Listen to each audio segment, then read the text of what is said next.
오늘은 장애인 주일입니다. 장애인 사역을 담당하는 제가 말씀을 전하게 되었습니다. 성경 말씀 함께 읽도록 하겠습니다. 마태복음입니다. 마태복음 20장 20절에서 28절 말씀입니다. 마태복음 20장 20절에서 28절 말씀입니다. 우리 한 절씩 교독하도록 하겠습니다. 그때 세베대의 아들의 어머니가 그 아들들을 데리고 예수께 와서 절하며 무엇을 구하니?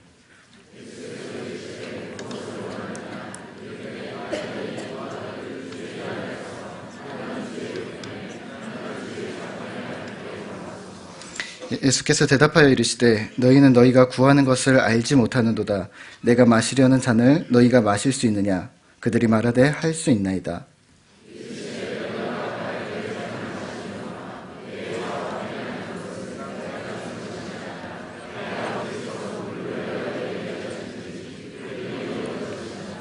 열 제자가 듣고 그 두 형제에게 대하여 분이 여기거늘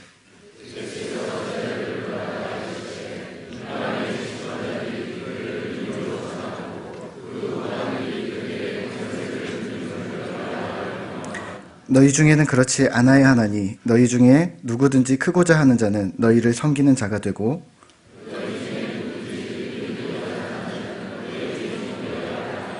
함께 읽겠습니다.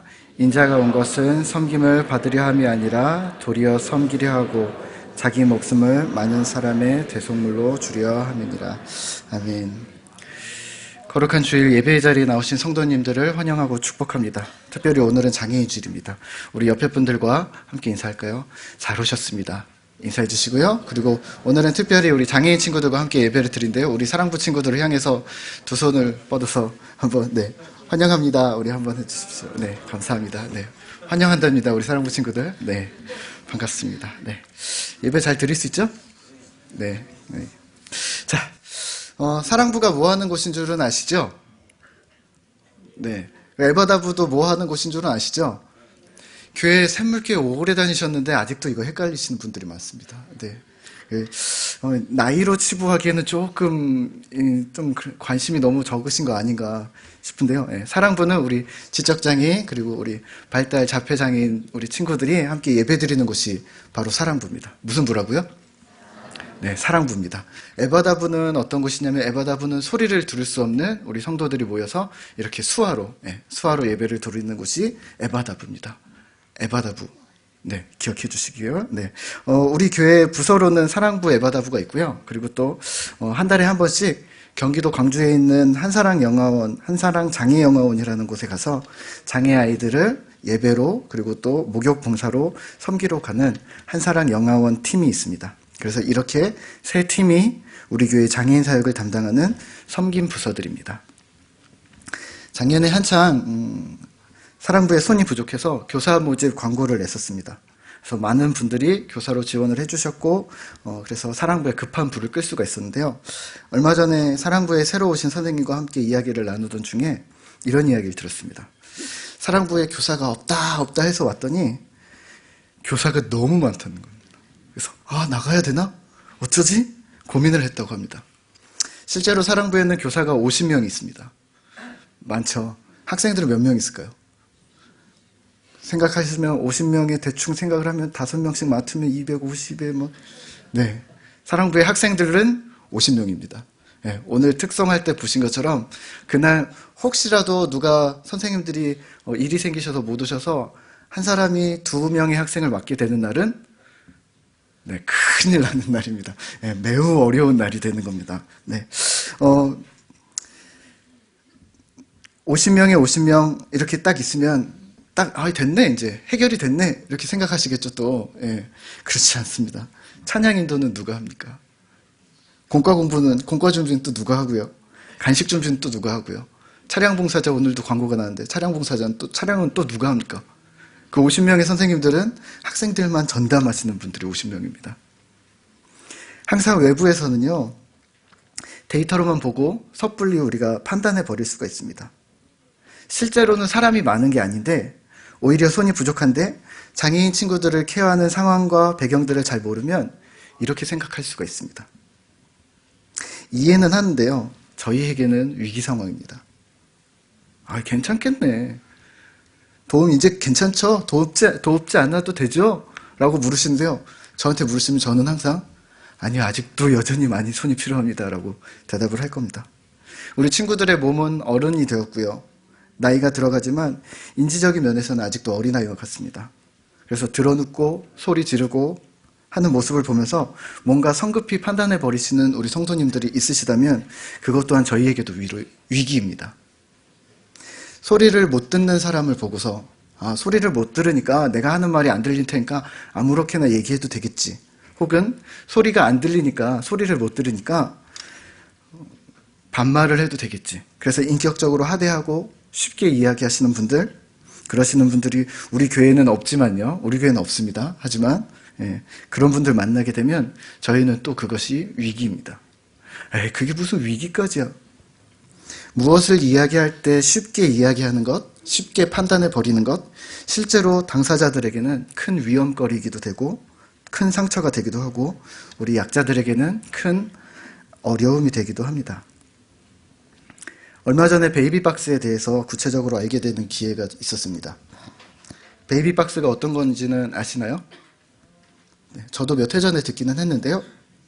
베이비박스는 갓 태어난 아기를 아무데나 버리는 영아 유기를 막아서 이 아이의 귀한 생명을 구하는 귀한 일을 하고 있습니다.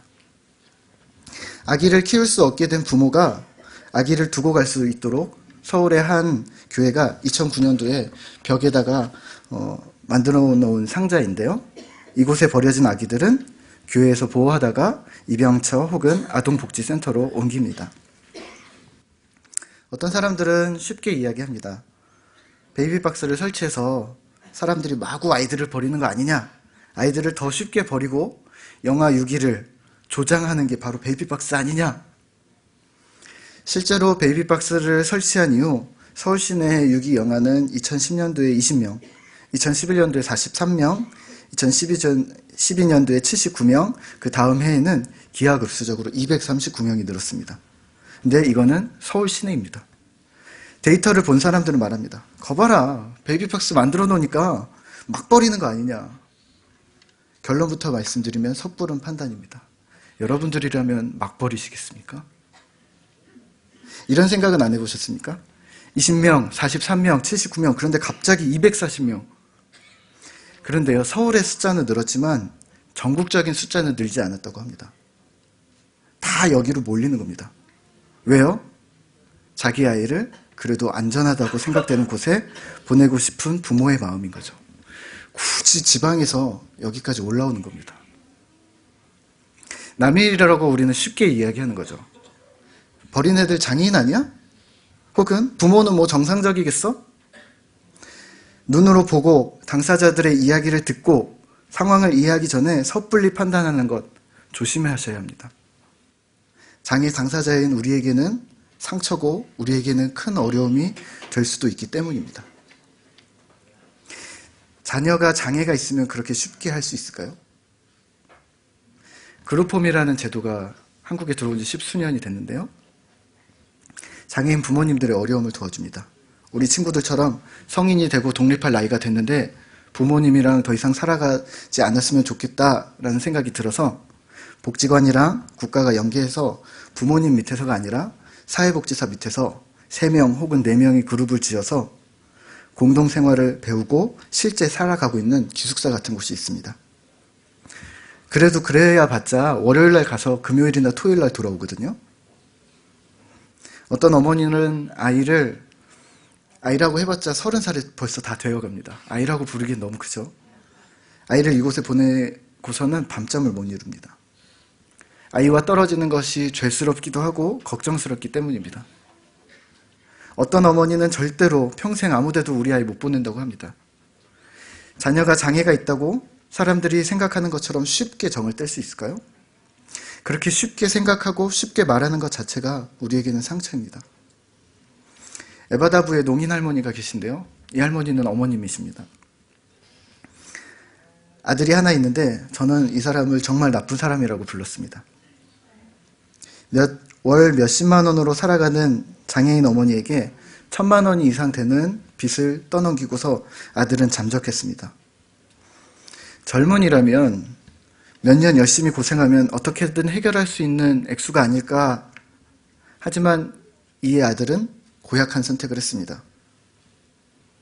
제가 샘물교회 오고 몇 개월 안 있어서 채무구제가 들어왔고, 이 할머님은 그래도 자식인데, 하나뿐인 자식인데 하면서 가진 걸 다 내어서 빚을 해결하셨습니다.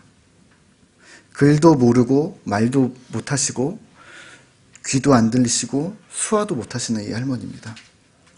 장애인이지만 어머니고 장애인이지만 아들을 사랑합니다. 여러 가지 상황들을 보면서 저 사람은 나빠, 저 사람은 좋아, 저 사람은 어때, 특히 장애인들은 이래 이렇게 섣불리 평가해버리는 것은 우리가 가진 어떤 잘못된 선입견 혹은 가치관 때문인 듯 합니다. 베이비박스 이야기로 돌아왔어요. 거기 목사님이 이런 이야기를 하시더라고요. 자신이 가장 보람을 느꼈을 때가 언제냐? 한 아기가 베이비박스를 통해서 들어왔고, 이 아기가 들어온 지 일주일 만에 어떤 아버지와 딸이 찾아왔다는 겁니다. 아기를 버리고 간 딸이 일주일 내내 우는 겁니다. 아버지가 아무리 달라도 안 되는 겁니다. 어찌 부모가 아이를 그렇게 쉽게 버릴 수가 있겠습니까? 결국에는 보다 못한 아버지가 이렇게 이야기를 했답니다. 그래, 힘들어도 키우자. 그리고 다시 찾으러 왔다는 겁니다. 생각해 보십시오. 만약에 다른 아이를 다른 곳에 버렸다면, 그리고 만약에 후회하고 돌이켜서 찾으려 했을 때 이미 늦었다면, 이 아픔을 평생 안고 살아야 하지 않을까요? 베이비박스는 한 생명을 구한 것이 아니라 두 생명 혹은 세 생명을 구한 겁니다. 오늘 본문에서는 예수님과 제자들의 대화가 등장을 합니다. 야고보와 요한의 어머니 살로메는요, 예수님의 이모였습니다. 그가 와서 이렇게 말합니다. 예수님, 우리 아들들을 주님의 나라에서 하나는 주의 우편에, 하나는 주의 좌편에 앉게 명해 주십시오. 22절에 예수님께서는 이렇게 말씀하십니다. 예수께서 대답하여 이르시되 너희는 너희가 구하는 것을 알지 못하는도다. 내가 마시려는 잔을 너희가 마실 수 있느냐? 그들이 말하되 할 수 있나이다.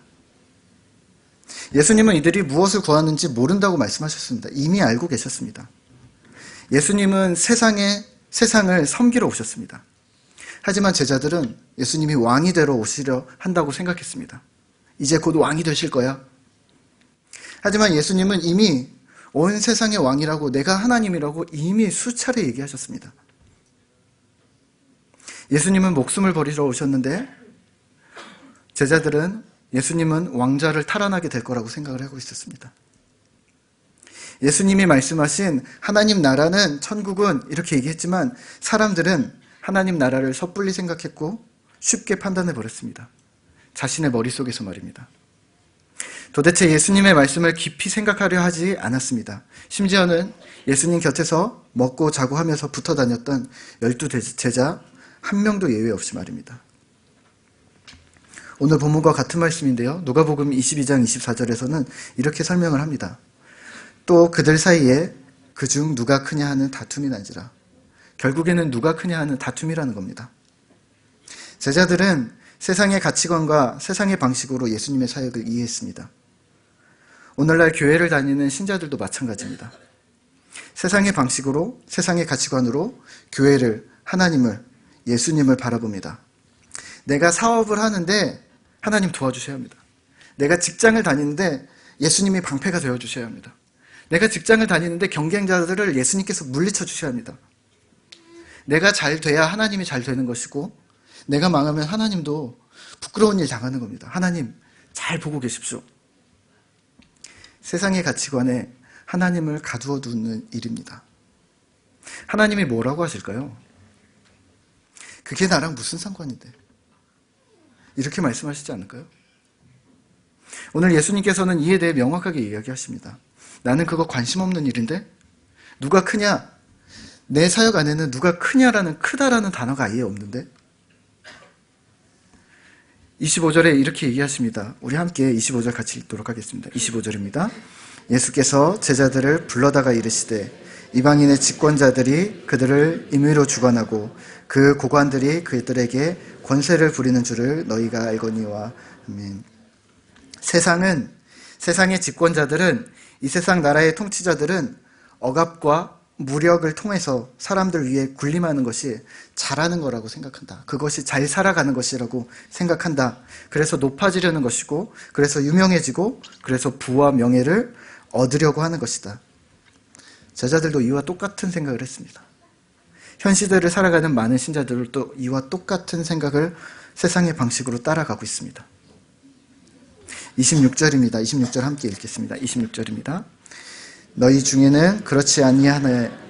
너희 중에 누구든지 크고자 하는 자는 너희를 섬기는 자가 되고, 누구든지 으뜸이 되고자 하는 자는, 아멘. 누가복음 22장도 동일하게 이야기합니다.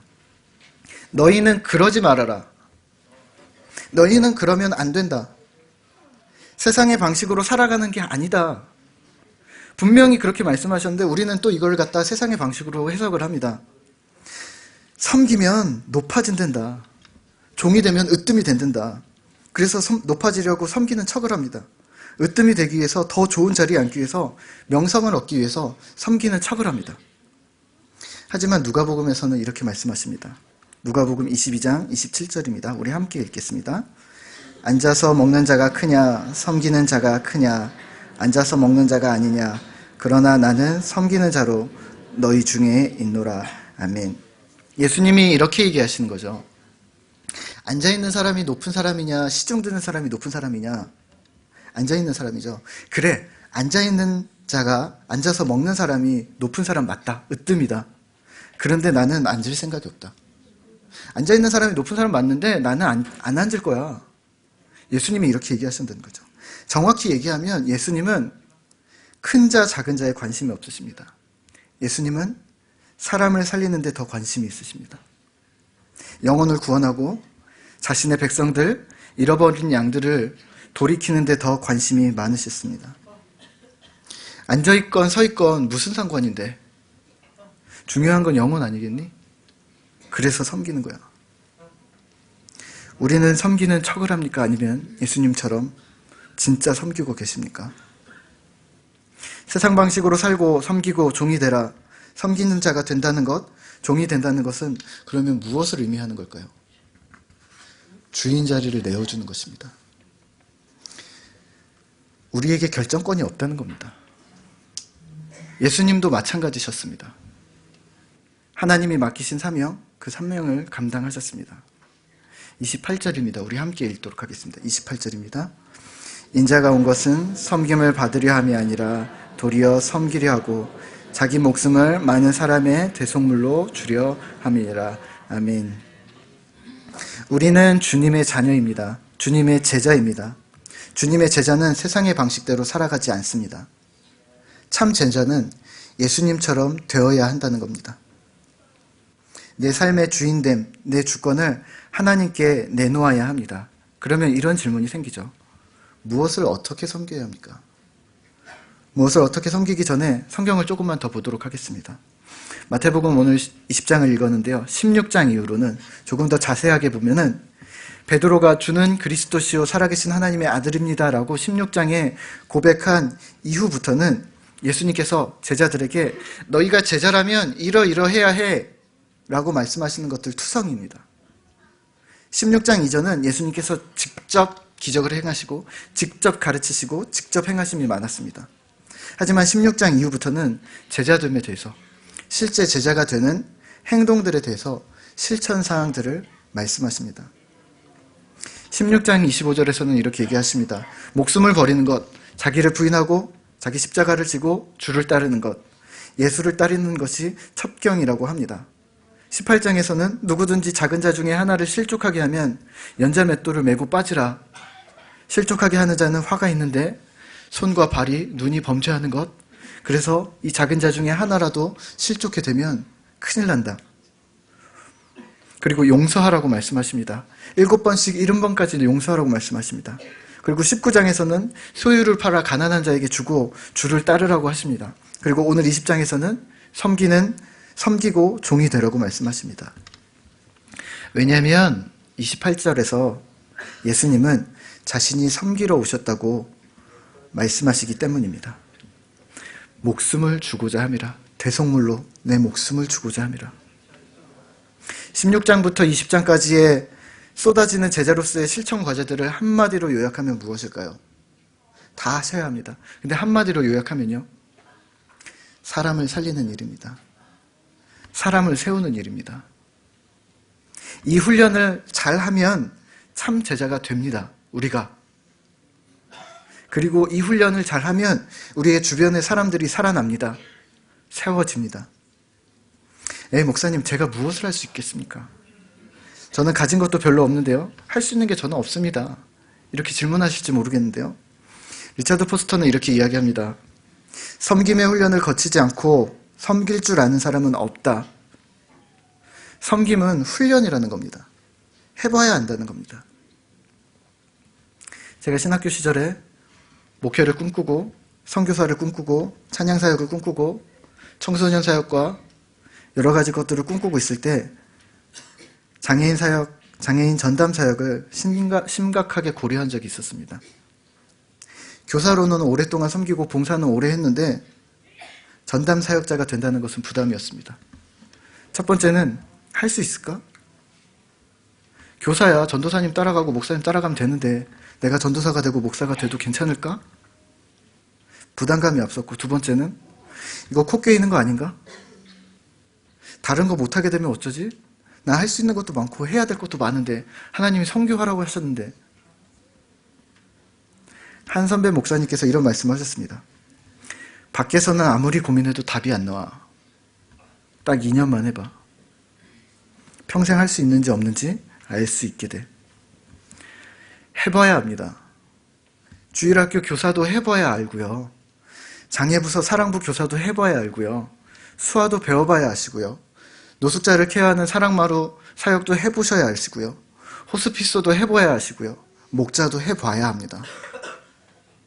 더 나아가서요, 성경도 읽어야 신자가 되는 것이고요. 기도도 해봐야 신자가 되는 것입니다. 그래야 제자가 되는 것입니다. 하나님의 사역은 해봐야 아는 것들입니다. 목사님, 저는 그거 하기 싫은데요. 목사님, 저는 그거 적성이 안 맞는데요. 한 번도 해본 적 없는데요. 예수님은 십자가에 죽는 게 적성에 맞으셔서 했을까요? 삶의 주도권은 지금 누구에게 있습니까? 아까 말씀드렸죠? 참 제자는 주인 자리를 내어놓는 것이고 우리에겐 결정권이 없다는 것입니다.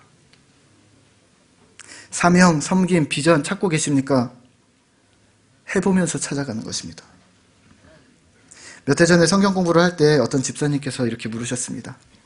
우리 집 근처에 지하철에 노숙자가 있는데요. 날씨도 추워지고 그러는데 그 사람 어떻게 도와줘야 될까요? 자꾸 신경 쓰이는데 도와줘야 될까요? 말아야 될까요? 저랑 똑같은 고민을 했습니다. 도와줬다가 발도 못 빼는 거 아닐까요?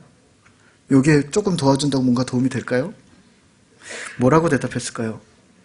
집사님이 가능한 만큼만 도와주시면 됩니다. 집사님 환경과 집사님 상황이 처한 데서 최선을 다해서 도와주시면 됩니다. 돈을 쥐어주든 1,000원짜리 몇 장을 쥐어주든 노숙자 쉼터로 안내를 해주든 복지관에 도움을 요청을 하든 가능하신 것을 하면 됩니다. 단 긍휼의 마음을 잃으시지만 않으시면 됩니다. 우리는 흔히 섣불리 생각하고 섣불리 판단하고 이렇게 생각합니다. 단돈 몇천 원이 무슨 도움이 되겠어? 나 하나가 무슨 도움이 되겠어? 내가 뭘 하나 할 수 있겠어?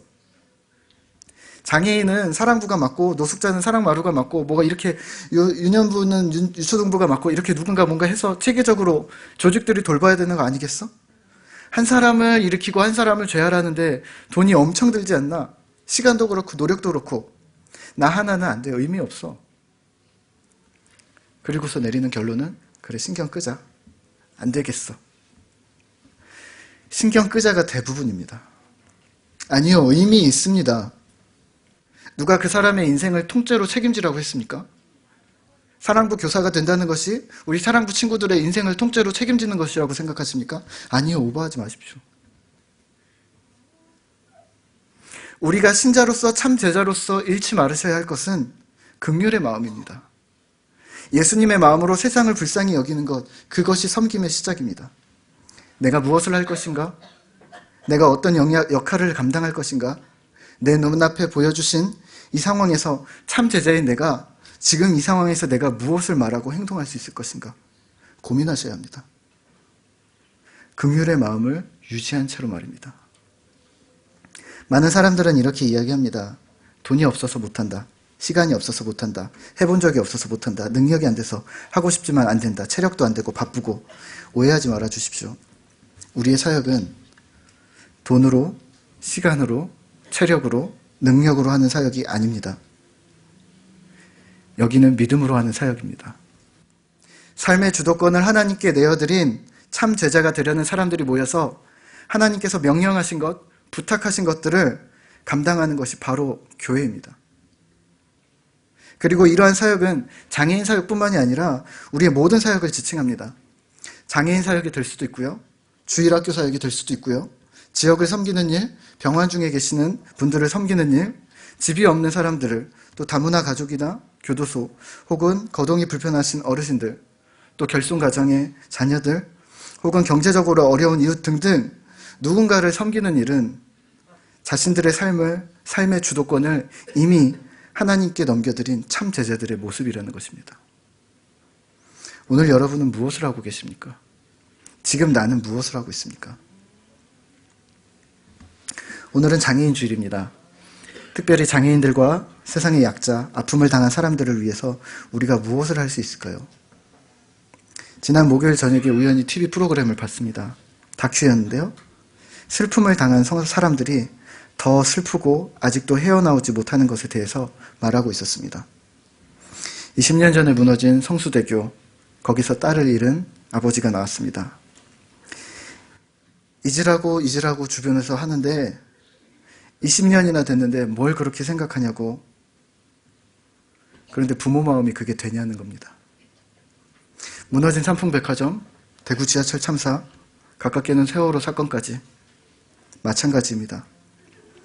현실적으로는 우리의 장애인들도 마찬가지입니다. 뭘 그리 아픔과 상처에 집착하느냐, 산 사람은 살아야 되지 않겠느냐, 효과도 안 나는 장애인들에게 집중하지 말고 건강한 사람들한테 우리 힘쓰자, 없었던 일처럼 다시 새롭게 시작해보자, 이제는 미래를 보자, 잊자, 앞으로 나아가자. 네, 맞습니다. 정답입니다. 그렇게 살아야 하는 것, 장애를 넘어서서 아픔을 넘어서서 나아가야 하는 것 맞습니다. 주님 주시는 힘으로. 하지만 그게 잘 안 됩니다. 그게 잘 안 됩니다. 정답은 아는데 그게 잘 안 됩니다. 이게 감당할 수 없는 아픔을 당한 사람들의 마음입니다. 누구의 힘으로도 어떤 위로로도 해결이 안 되는 것, 사실은 이 땅에서 해결이 될까 싶습니다. 이 땅에서 해결이 안 될 큰 슬픔, 큰 아픔, 장애, 큰 고통, 상처, 이것들입니다. 당사자인 우리들도 소망합니다. 요한계시록 말씀을 거의 항상 읽는데요. 계시록 21장 3절입니다. 제가 읽겠습니다. 하나님이 우리와 함께 계시리니 우리는 하나님의 백성이 되고 하나님은 친히 우리와 함께 계셔서 모든 눈물을 우리 눈에서 닦아주시리니 다시는 사망이 없고 애통하는 것이나 곡하는 것이나 아픈 것이 다시 있지 아니하리니 처음 것들이 다 지나갔음이로라. 우리의 슬픔도 멈추실 것이고 장애도 멈추실 것이고 눈물과 아픔도 멈추실 것입니다. 이 땅에서 지긋지긋하게 흘린 눈물, 이 눈물들을 닦아주실 것입니다. 하지만 잊으라고, 견뎌내라고, 극복해내라고 말씀해 주시지 말아 주십시오. 저희가 하나님과 알아서 하겠습니다.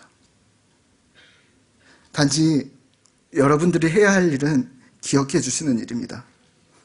큰 아픔을, 큰 상처를, 큰 고통을, 큰 일을 당했다는 것을 기억해 주십시오.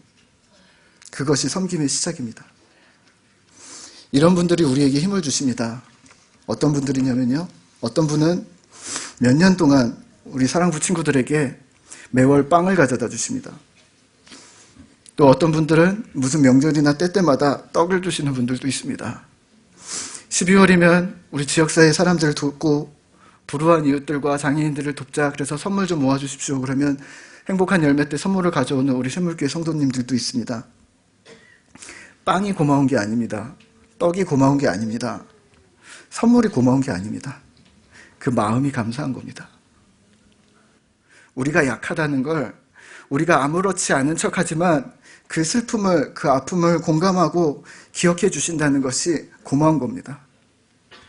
우리 장애인 부모님들 얼마나 예쁘게 하고 다니시는데요.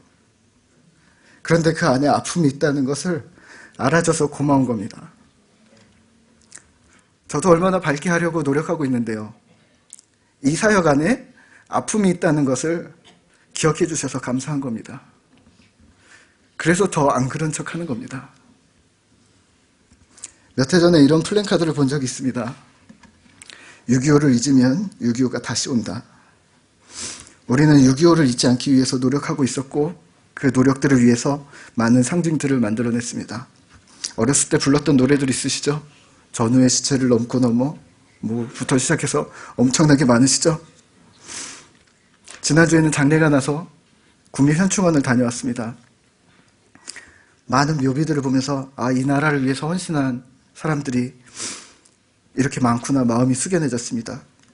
6.25를 잊지 않아서 많은 사람들이 기억해줘서 그 아픔을 온 국가가 이해해줘서 그 6.25라는 큰 전쟁의 상처와 아픔과 슬픔이 많이 그래도 회복되고 있는 것이 아닌가 싶습니다.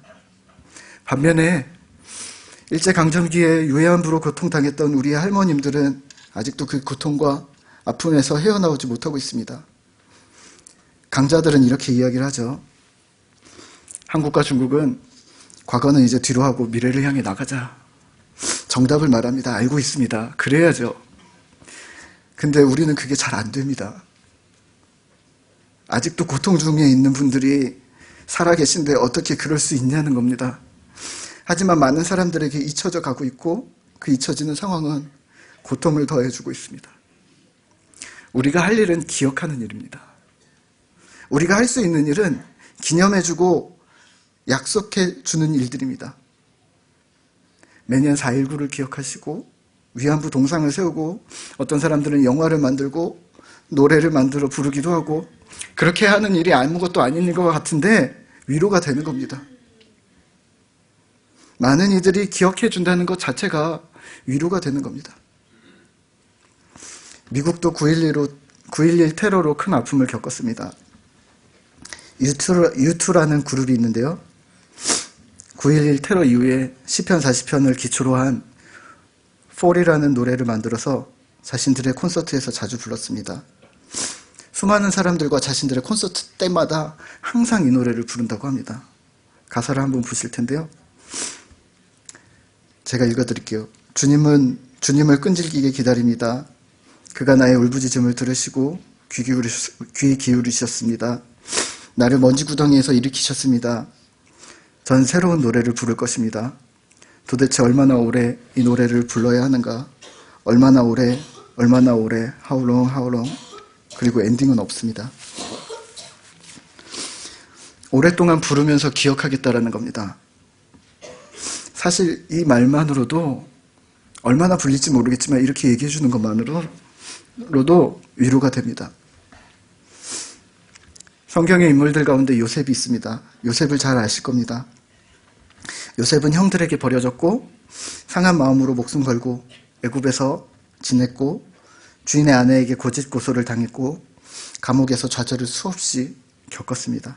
그러나 요셉은 이렇게 고백했습니다. 창세기 41장 51절인데요. 우리 함께 읽도록 하겠습니다. 요셉이 그의 장남의 이름을 므낫세라 하였으니 하나님이 내게 내 모든 고난과 내 아버지의 온 집 일을 잊어버리게 하셨다 하미요. 아멘. 누구보다 상처를 많이 받은 사람 꼽으라면 요셉도 빼놓을 수 없을 겁니다. 근데 요셉이요, 아들 이름을 므낫세, 잊다, 잊었다, 잊음이라고 지었습니다. 정말 잊었을까요? 자기가 어렸을 때 형들에게 버림당한 것, 그것을 정말 잊었을까요? 보디발의 집에서 억울하게 누명을 쓰고 감옥에 갔을 때 그것을 정말 잊었을까요? 감옥에서 처참히 살아가면서 꼭 내가 나가면 널 도와줄게 라고 얘기했는데 배신을 했던 그 사람들을 정말 잊었을까요? 안 잊었겠죠. 절대 못 잊었겠죠. 하지만 지금 믿음으로 고백하는 겁니다. 하나님이 회복해 주시고 번성케 해주신 그러한 상황에서 하나님, 내가 다 잊었습니다. 주님 때문입니다. 이렇게 고백하기 시작하는 겁니다. 상처의 당사자, 아픔의 당사자들은 이렇게 고백하게 되는 겁니다. 주님 때문에 제가 잊었습니다. 주님 때문에 제가 잊게 되었습니다. 제 삶이 평탄치 않은데 주님 때문에 잊게 되었습니다라고 믿음으로 고백하게 되는 겁니다. 호레이시오 게이츠 스패포드라는 시카고의 변호사면서 무디 장로교의 장로가 있습니다. 어느 날 여행을 떠나보냈습니다. 가족들을. 그리고 가족들 떠나보냈는데 가족들에게 선박 사고가 일어났습니다. 그래서 사랑스러운 4명의 딸을 바다에서 잃었습니다. 그는 사고 해역으로 가서 주체할 수 없는 아픔과 피 같은 눈물을 쏟으면서 울었습니다. 그리고 밤새 기도했습니다. 하나님, 왜 이러셨습니까? 하나님, 도대체 왜 나에게 이렇게 하셨습니까? 하나님이 그의 마음을 만지셨고 그는 이렇게 고백했습니다. 내 평생에 가는 길 순탄하여 늘 잔잔한 강 같은지. 전혀 순탄하지 않은 인생을 살았는데, 전혀 잔잔하지 않은데 하나님의 은혜를 경험하고 이 아픔의 당사자는 이렇게 고백했습니다. 순탄하고 잔잔하고 나의 영혼은 편합니다. 내 영혼 편안합니다. 평안합니다. 장애인 주일에 이런 아픔을 주변에 겪은 이웃을 둔 우리 참 제자들, 우리 신자들, 우리 성도님들 이렇게 반응하셨으면 좋겠습니다. 그 아픔을 기억하겠습니다. 그 눈물을 잊지 않겠습니다. 그것으로 섬김이 시작되는 것입니다. 긍휼의 마음을 절대로 잃지 말으십시오. 또한 이미 우리 사회와 이 세상에 큰 고통과 아픔 중에 있는 당사자들과 가족들이 있습니다. 특별히 오늘 장애인 가족들과 당사자들도 있습니다. 주님 앞에 이렇게 고백합시다. 주님 만져주심 때문에, 주님 때문에 잊게 되었습니다. 평탄하지 않은데, 순탄하지 않은데 내 영혼 평안합니다. 잔잔합니다. 우리 다 함께 일어나서 믿음으로 우리 413장 함께 찬양 부르도록 하겠습니다. 1절을 1절만 2번 부르도록 하겠습니다. 거룩하신 아버지 하나님, 감사합니다. 주님의 마음을 품고 주님의 참 제자로서의 삶을 살기를 원합니다.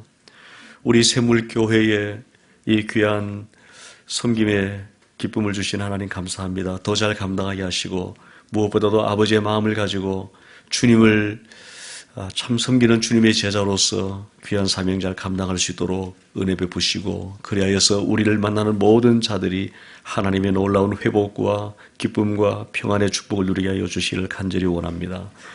베풀어 주신 은혜 감사하여서 귀한 예물을 올려드리오니 기쁘게 받아주시고 우리의 모든 삶 전체를 주 앞에 드리기입니다. 주님께서 더욱더 우리의 삶을 풍성하게 하시고 하늘의 복으로 채우셔서 더 많은 이들을 섬기며 베풀매도 부족함이 없는 삶을 살아갈 수 있도록 복을 내려주시기를 간절히 원합니다. 이제는 여러 가지 육체와 또 정신적으로 영적으로 많은 장애를 가지고 있는 우리들을 구원하기 위해서 십자가에 피 흘려 죽어주신 우리 구주 예수 그리스도의 놀라우신 은혜와 부족하고 연약함에도 불구하고 우리에게 한없는 사랑으로 우리와 늘 함께 해주시는 하나님 아버지의 그 크신 사랑하심과 연약함과 슬픔과 고통 중에 있는 저희들에게 하늘의 위로와 평안으로 늘 채워주시는 성령님의 충만케 하시는 역사하심이 오늘 주 앞에 나와서 예배하며 경배하며 돌아가는 모든 주의 백성들 머리 위에와 우리 교회에 있는 사랑부와 또 예바다부와 또 여러 가지 어려운 가운데 서 있는 모든 성도들과 또 이 땅에 있는 모든 연약한 자들, 고통 중에 있는 자들, 모든 사람들 머리 위에 지금으로부터 영원토록 함께 하실지어다.